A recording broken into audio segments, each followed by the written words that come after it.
नमस्कार, आप देख रहे हैं देश रोजाना। मैं हूं बेनजीर हाशमी। बुलेटिन में शुरुआत करेंगे दिन भर की कुछ ताजा हेडलाइंस के साथ, फिर बात करेंगे हरियाणा की बड़ी और खास खबरों की।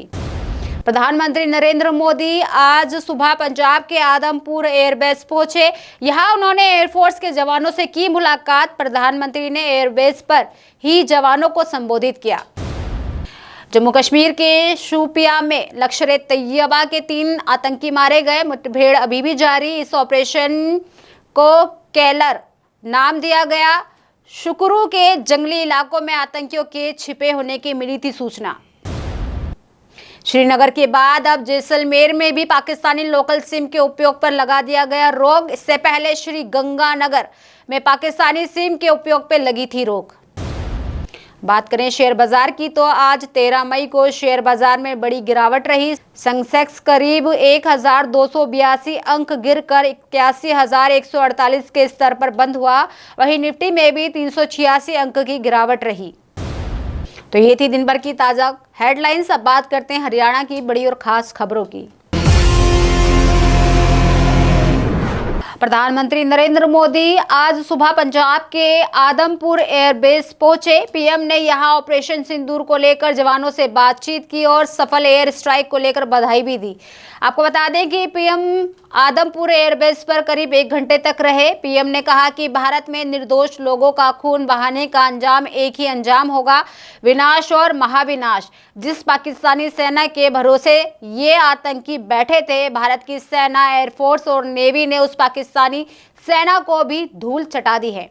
दरअसल एयरबेस पर पीएम ने कहा कि पाकिस्तान में ऐसा कोई ठिकाना नहीं है जहां बैठकर आतंकवादी चैन की सांस ले सके। हम घर में घुसकर मारेंगे और बचने का एक भी मौका तक नहीं देंगे।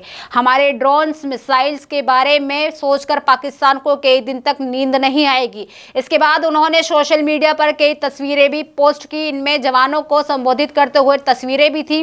तस्वीर में पीएम मोदी के पीछे S-400 मिसाइल सिस्टम साफ नजर आ रहा था, जिससे ये भी साबित हो गया कि पाकिस्तान का S-400 मिसाइल सिस्टम को तबाह करने का दावा पूरी तरह से झूठा और मनगढ़ंत बताया गया था।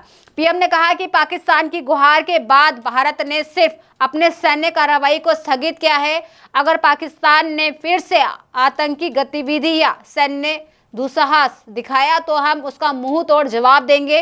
वहीं इससे पहले सोमवार शाम को प्रधानमंत्री नरेंद्र मोदी ने ऑपरेशन सिंदूर को लेकर राष्ट्र के नाम संबोधन में 3 सेनाओं के जवानों की तारीफ भी की। हरियाणा के पानीपत में जीटी रोड स्थित बैंक में अचानक गोली चल गई। यह गोली पहले बैंक के कैश काउंटर पर लगी, फिर वहां आरटीजीएस कराने आए कस्टमर के पैर में जा लगी और यह देखकर आसपास के कस्टमर्स और बैंक के कर्मचारियों में हड़कंप मच गया। आनन फानन में पुलिस बुलाई गई। शुरुआती जांच में पता चला कि गोली बैंक के ही सिक्योरिटी गार्ड की बंदूक से चली है। गोली चलने के बाद बैंक के भीतर ही सिक्योरिटी गार्ड को हिरासत में लेकर पूछताछ जारी रही। जानकारी के मुताबिक पानीपत में नेशनल हाईवे 44 यानी जीटी रोड पर बैंक ऑफ बड़ौदा की ब्रांच है। करीब 12:30 बजे यहां सामान्य दिनों की तरह काम चल रहा था, तभी अचानक से गोली चलने की आवाज आई। जैसे ही ये गोली वहां आए एक कस्टमर को लगी तो अफरा तफरी मच गई। यह सब देखने लगे कि गोली कहां से चली। किसी को कुछ समझ नहीं आया तो तुरंत पुलिस को बुलाया गया। पुलिस ने आने के बाद जांच की तो पता चला कि ये गोली सिक्योरिटी गार्ड की बंदूक से ही चली है। फिलहाल सिक्योरिटी गार्ड के पास लाइसेंस बंदूक भी है, जिसके तुरंत बाद उसे हिरासत में ले लिया गया और पूछताछ शुरू कर दी गई। सिक्योरिटी गार्ड ने कहा कि गलती से गोली चली है, उसने जानबूझकर गोली नहीं चलाई। वही बात करें पलवल की तो पलवल में हरियाणा के सहकारिता मंत्री डॉक्टर अरविंद शर्मा मंगलवार को लॉन्स नायक दिनेश के घर पहुंचे। दिनेश शर्मा जम्मू कश्मीर के पुंछ बॉर्डर पर पाकिस्तान सेना के हमले में शहीद हुए हैं। मंत्री ने नंगला मोहम्मदपुर गांव में शहीद के घर जाकर परिवार से मुलाकात की। साथ ही मंत्री शर्मा ने शहीद की फोटो पर पुष्पांजलि अर्पित की। उन्होंने कहा कि पलवल की धरती के वीर सपूत दिनेश शर्मा ने देश की सीमा की रक्षा करते हुए सर्वोच्च बलिदान दिया है। शहीद के पिता दयाचंद शर्मा से मिलकर उन्होंने कहा कि पूरा राष्ट्र उनके बेटे के बलिदान का ऋणी रहेगा।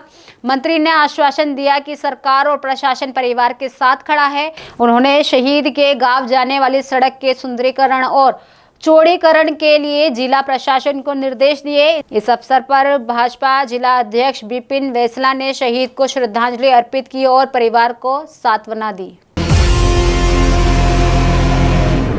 वहीं फरीदाबाद में 16 मई को राज्य महिला आयोग की अध्यक्ष रेणु भाटिया घरेलू हिंसा के मामलों को लेकर संबंधित अधिकारियों के साथ बैठक करेंगी, जिसका आयोजन सेक्टर 16 स्थित मेघपाई टूरिस्ट रिसोर्ट में किया जाएगा। इस बैठक में हरियाणा राज्य के सभी डीपीओ, पीपीओ और ओएससी प्रभारी के साथ घरेलू हिंसा और जिला संरक्षण अधिकारी डीपीओ और पीपीओ शामिल होंगे।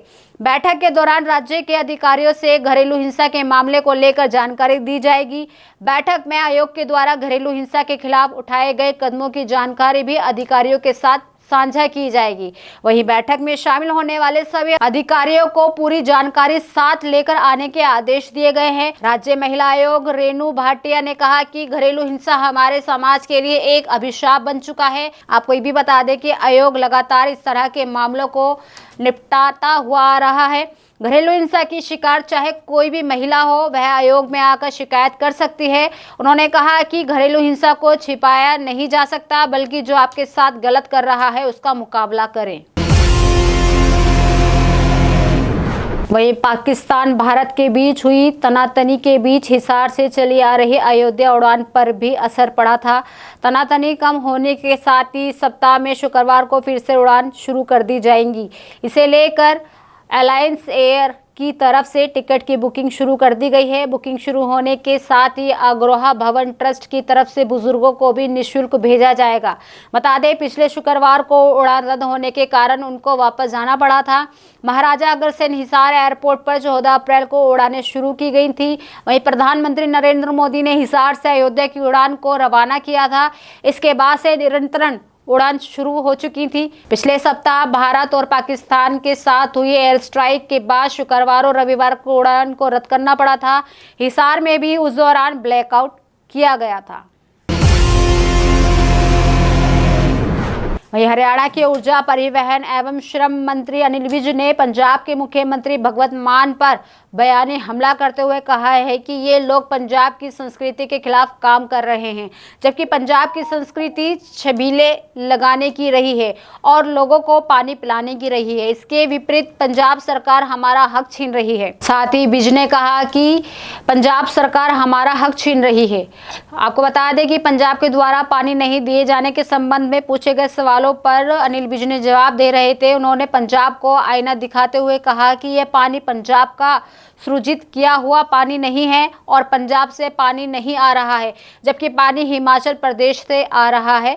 ये पानी किसी राज्य का नहीं है, ये सारे देश का पानी है और इस पानी में हमारा भी हिस्सा है। इस पानी में से हम अपना 8,500 क्यूसेक पानी मांग रहे हैं।